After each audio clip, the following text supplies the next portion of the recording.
Hi everyone, and welcome to Morning Coffee Break.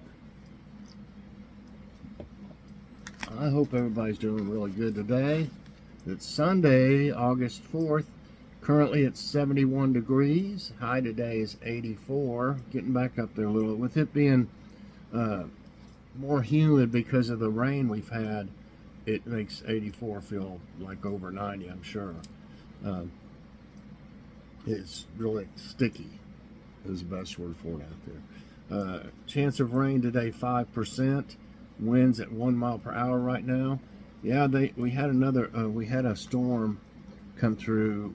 I guess it was day before yesterday, and it made a river back here coming up from that church. They have some kind of drainage thing going down there, and all this collects and come down here like it's really like a creek, more like when it's like that. But I did a short. If you haven't seen it yet, check it out. You'll see how the water comes down through there, and then it goes under the road out here, and then it ends up in the neighbor's backyard over there across the street. And it made a lake because there's a drain down there, and it's always stopped up with a bunch of debris. And so it just backed up, and it was pretty bad. And you know, he told me there was a couple little sinkholes in his backyard. I think I mentioned it yesterday. And all that water standing above those sinkholes is going to make it worse in the long. You know, it might take years, but every time it does that, I'm sure it loosens up a little bit of that dirt and everything. You know, a sinkhole means there's like a cavern or a cave or you know, an opening down there somewhere for it to be. The water's going down there, in other words, instead of going through that drain. I'm sure there's not much going in that drain, it's so clogged. So I think a lot of it's going through them little sinkholes. It's just going to be worse one day. Yeah, they ought to call the city or something. They need something better fixed to take care of all that. It is. I'd be very upset if every time we had a big storm there was a lake in my backyard, you know. Okay, today there will be a massive Dollar Tree haul. We hadn't been there since June. I think about the first week or so in June, and they had a lot of new stuff. And I also like the fact that you can buy smaller packages of snacks to try without having to buy the big one. You know, you can usually find the smaller bag. You can usually find a bigger bag somewhere. You know, and you know, we don't need all that, you know, to try it. I mean, so lots of times I just give it away to a friend of mine, and he's living with this couple that has some kids, you know, so they like it. So anyway, so we ended up getting quite a bit of stuff, and got a lot of stuff to try on Logan's show and stuff like that. Also, what's for dinner? We put off the stuffed chicken that Joy's making until tonight. It's going to have, I'm not for sure everything that's in it as far as seasonings, but it's going to have broccoli, florets, cheddar cheese, cream cheese, and Parmesan cheese in it, mixed up, you know, the stuff that goes inside the chicken. So, looking forward to that. And we'll either have, we're going to have some carrots with it. It'll be a healthy dinner, and salad or rice. I'm not for sure. Okay. Time for jokes. Did you know that 97% of the world is dumb? Luckily, I'm in the other 5%.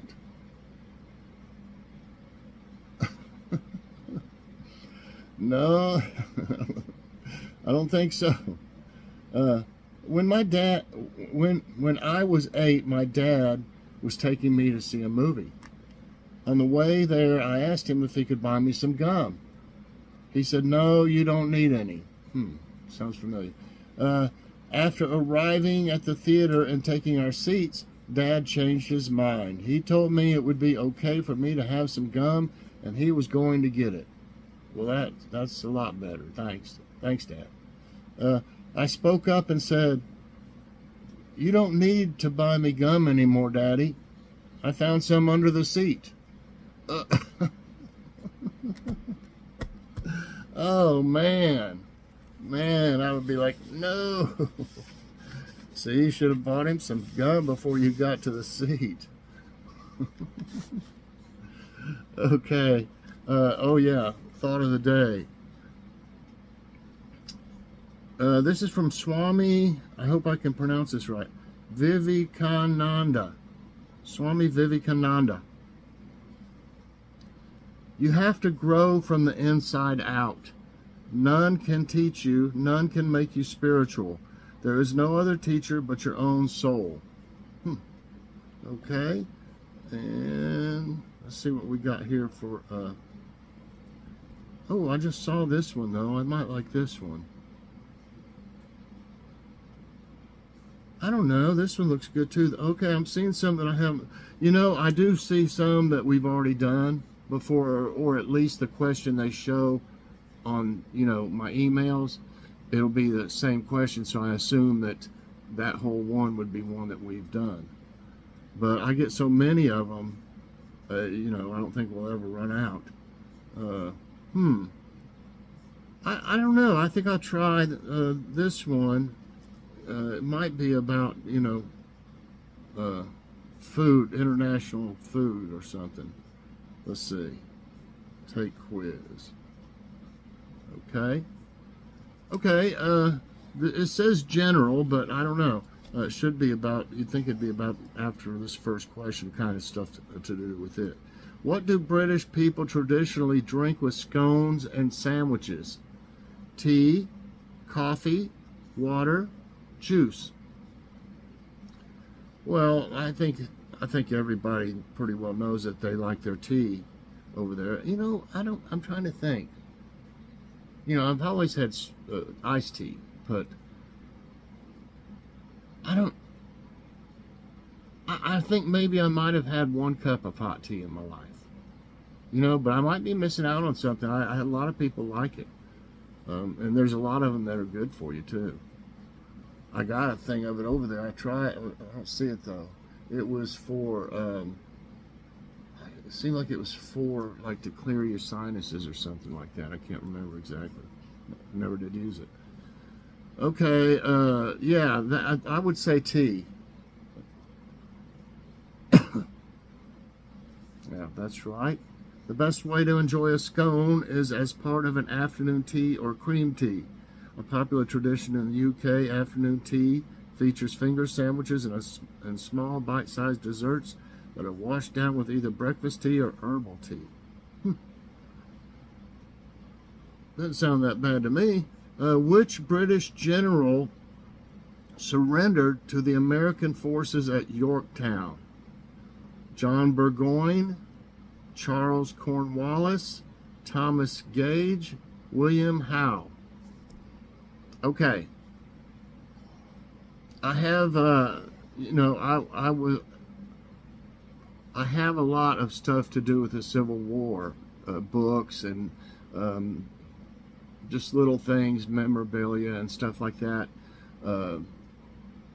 And I also have, you know, read about,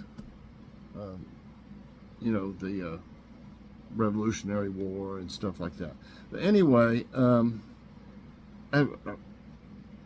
don't know 3 of these, but I do remember hearing about Charles Cornwallis. And that's right. On October 19, 1781, British General Charles Cornwallis surrendered his army of some 8,000 men to General George Washington at Yorktown, giving up any chance of winning the Revolutionary War. Okay, that's a lot of troops there. I don't know how many, it doesn't say how many we had with George Washington. Who became the longest reigning British monarch in 1915? I mean, 2015. I don't know where I got 1915 from. I was thinking of how old, I think in the back of my head, I was seeing these names here, and I was thinking, you know, they all were really pretty old. So, Yeah, so Queen Victoria, Queen Elizabeth II, King George III, King Henry III. So if they're saying that this person became the longest reigning monarch in 2015, so to me that says that that person would have to be alive in 2015. And so the only one that would be, I'm thinking, is Queen Elizabeth II. Yeah. Queen Elizabeth II became the longest reigning monarch in British history on 9 September 2015, where she surpassed the reign of her great-great-grandmother, Queen Victoria. On 6 February 2017, she became the first British monarch to celebrate a Sapphire Jubilee, commemorating 65 years on the throne. Wow. And then she, in 22, she became the first monarch to reign for over 70 years. And the Platinum Jubilee occurred from 2 to 5 June. And later that year, Elizabeth II died at the age of 96 after reigning 70 years, 214 days. Wow. Yeah, that was interesting too. Okay, British soldiers wore what color during the American Revolution? British soldiers wore what color? Red, yellow, green, orange. You know, I saw a lot of what was supposed to be, you know, British soldiers in series like Daniel Boone. They were always having like little skirmishes or trouble with the British soldiers. And so I said red, yellow, green, orange. So anyway, they called them redcoats. Yeah. Regimental uniforms were a vital part of dressing an 18th century army. Battles were fought with black powder weapons that produced so much smoke that it made it difficult to see more than a few yards. It was important to be able to distinguish between a friend or foe. British soldiers wore mostly red uniforms. The French wore white with various shades of blue, and American uniforms were dark blues and browns. Okay, that's interesting. What is the real name of the British comedian known as Mr. Bean? Hilarious. I haven't seen anything in here. The last thing I saw of his was one of the movies that he made or was in, and the dude is a genius. I mean, he can make you laugh just like Red Skelton used to, and not say a word, not say one word, and you'll be laughing like crazy. Okay, and it shows a picture of him in a recliner or something on top of a car. I don't know if he's supposed to be driving it, I believe, because there's a mop attached to what looks like what does that look like? A umbrella, maybe? He's driving it that way, though. I mean, no, that's his feet. So he's got that mop handle. I don't know if looks like it might be another one attached to it, down to the steering wheel and the pedals and stuff. Okay, what is his name? Ricky Gervais, Sacha Baron Cohen, John Cleese, Rowan Atkinson. Well, John Cleese is one of the ones that was in Monty Python's Flying Circus, I'm pretty sure. Yeah, he was. That was hilarious back in the day. Hilarious. I don't know much about Ricky Gervais. I know, I think I've seen him and stuff. I'm just not. And then Sacha Baron Cohen, I don't really know much. I've heard that name. It's Rowan Atkinson. Yeah, Rowan Atkinson, in full, Rowan Sebastian Atkinson is a British actor and comedian who delighted television and film audiences with his comic creation, Mr. Bean. Wow. Yeah, that makes me want to see something of his again. What British secret agent is the main character of over 20 films? Mr. Bean. I don't know. It seems like he's been some kind of agent or something in one of them. I'm not sure. Sweeney Todd. I've heard that, but I'm not exactly for sure what that's all about. Oliver Twist. James Bond. Oliver Twist. Yeah, that's an easy one. James Bond. James Bond is a fictional character created by British novelist Ian Fleming in 1953. A British secret agent working for M16 or M16 or M16. M16, I think it is. Under the codename 007, Bond has been portrayed on film in 27 productions by actors Sean Connery, David Niven, George Lazenby, Roger Moore, Timothy Dalton, Pierce Brosnan, and Daniel Craig. I don't know about David Niven. I think I've seen pretty much every one of them, but I didn't. I kind of remember David Niven, and I just didn't think he was, good for the part or whatever. I'm not for sure about George Lazenby. Roger Moore, he was okay. Timothy Dalton, too. But Pierce Brosnan did good, and Daniel Craig has done really good. And I think they're supposed to have another one, or they've already made one or something. I'm not for sure about that, but I think I heard something about it. Okay, I got 6 right. British English speakers often use the term loo for what? Bus, work, toilet, pub. I'm sorry, but I have to go to the loo for a few minutes. It is a toilet. Yeah. Despite being a very British word for toilet, loo is actually derived from the French phrase gardes l'eau, which means watch out for the water. This delightful phrase gained popularity due to the habits of medieval Europeans who would shout the phrase before emptying their chamber pots out their bedroom window on the streets below. Watch out for the water. It isn't just water. Oh, Lou. Guardy Lou. Oh, sorry, I was too late. Oh, man. Oh. What American actress married the British Prince Harry? Meghan? Melissa? Morgan? Melanie? Got a little picture of Harry there. Hello, everybody. Yeah, I think it was Meghan. Yep. Meghan Markle was born and raised in Los Angeles, California.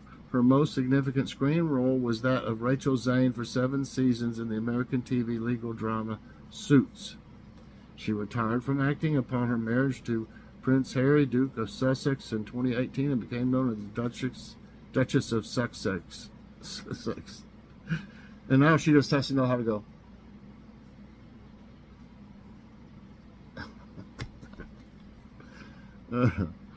Okay, 8 right. 2 more. Which famous Egyptian stone can you find at the British Museum? And believe it or not, I just saw something about this the other day, and the stone. What is so important about it? It has like the same thing said on it in I think at least 3 different languages, 3 or 4 different languages. So they were able to read hieroglyphics after translating it through. They were able to figure out what it each letter meant, or whatever you call it, hieroglyphics. Yeah, so that was very important. Rosetta Stone, Rosanna Stone, Rose Stone, Rosetta Stone. It's the Rosetta Stone. Yes. The Rosetta Stone is one of the most famous objects in the British Museum. The stone is a broken part of a bigger stone slab. Yeah, it is broke. I wonder why I hadn't found the other part. It has a message carved into it, written in 3 types of writing. It was an important clue that helped experts learn to read Egyptian hieroglyphics. Okay, it doesn't say much more, about it. What word is commonly used in British English instead of elevator, escalator, crane, lift, climber? Well, let's get in the crane. We must go up to the top roof. Everybody, let's get in the climber here. Gotta go up a couple floors. Let's take that escalator down to the bottom floor, everybody. It's a lift. Yeah. While Americans and Canadians prefer the term elevator, British, Australians, Irish, New Zealanders, and South Africans use lift when discussing the same thing. Hey, everybody, 10-0 today. These were kind of fun. I knew a lot about some of the stuff. I didn't know what it was all going to be about, when I did the first question, but it pays to watch a lot of documentaries and stuff, is all I can say. So thanks, everybody. I hope you enjoyed today's trivia time and morning coffee break. If you did, I hope you'll press that like button. Also subscribe if you haven't already, and share this out. And where's my, way over here. And hit that so you get all my videos as soon as they come out. All right, everybody. I hope you have a great day. Check out Massive Dollar Tree haul later on. Bye, everyone, and God bless.